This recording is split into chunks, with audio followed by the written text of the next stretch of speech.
misty mountains had eyes that could look at the sun unblinking and could see a rabbit moving on the ground a mile below, even in the moonlight.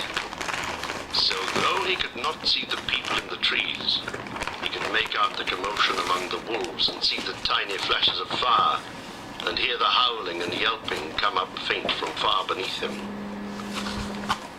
Also, he could see the glint of the moon on goblin spears and helmets, as long lines of the wicked folk crept down the hillsides from their gate and wound into the wood. Eagles are not kindly birds. Some are cowardly and cruel. But the ancient race of the northern mountains were the greatest of all birds. They were proud and strong and noble-hearted. They did not love goblins or fear them. When they took any notice of them at all, which was seldom, for they didn't eat such creatures, they swooped on them and drove them shrieking back to their caves and stopped whatever wickedness they were doing. The goblins hated the eagles and feared them, but could not reach their lofty seats or drive them from the mountains. Tonight the Lord of the Eagles was filled with curiosity to know what was afoot. So he summoned many other eagles to him, and they flew away from the mountains, and slowly circling ever round and round they came down towards the ring of the wolves and the meeting place of the goblins. A very good thing, too. Dreadful things had been going on down there. The wolves that had caught fire and fled into the forest set it alight in several places. Hello, dear. How are you? It was high summer. Nope, no new paces, sweetheart. The year's almost done. What do you want new paces for? Oh, no. Who's this? A teddy bear. Teddy. He looks like a horse. It's a cow teddy bear. A cow? Oh, but I don't thought it was an ugly cow. Who? I thought it was an ugly cow. Oh, he's not ugly. He's cute. What's his name? Or her name?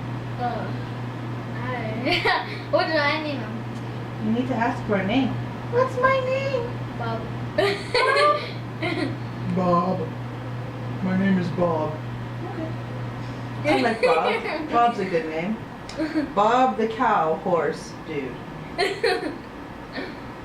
Hello. My name is Bob. But at the thrift store yesterday, I was buy one get free. Sweet. And I got another one. Cool. Great birds that were with him, and down they came like huge black shadows. The wolves yammered and gnashed their teeth. The goblins yelled and stamped with rage, and flung their heavy spears in the air in vain.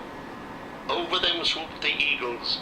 The dark rush of their beating wings smote them to the floor or drove them far away. Their talons tore at goblin faces. Other birds flew to the treetops and seized the dwarves, who were scrambling up now as far as ever they dared to go. Poor little Bilbo was very nearly left behind again. He just managed to catch hold of Dory's legs, as Dory was borne off last of all, time in strong sweeping circles. Bilbo never forgot that flight, clinging onto Dory's ankles. He moaned, "My arms! My arms!" But Dory groaned, "My poor legs! My poor legs!" At the best of times, heights made Bilbo giddy. He used to turn queer if he looked over the edge of quite a little.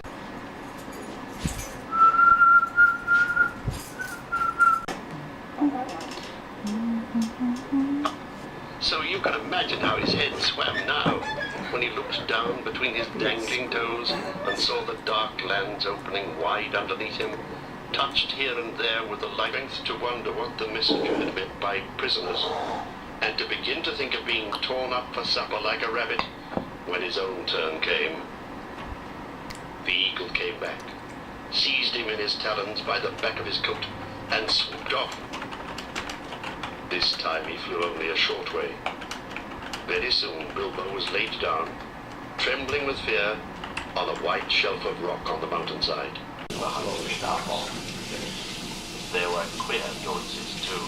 There were lights stretched across the path, but whether because some magic kept it clear, or what other reason they could not guess. It was not long before they could hear the forest as hard as they to the top of the had seemed to offer even less hope of any end. But they had to go on and on, long after they were sick for a sight of the sun and of the sky, and longed for the feel of wind on their faces. There was no movement of air down under the forest roof, and it was everlastingly still and dark and stuffy. Even the dwarves felt it, who were used to tunneling, and lived at times for long whiles without the light of the sun. But the Hobbit, who liked holes to make a house in but not to spend summer days in, felt he was being slowly suffocated. The nights were the worst. It then became pitch dark. Not what you call pitch dark, but really pitch. So black that you really could see nothing. Bilbo tried flapping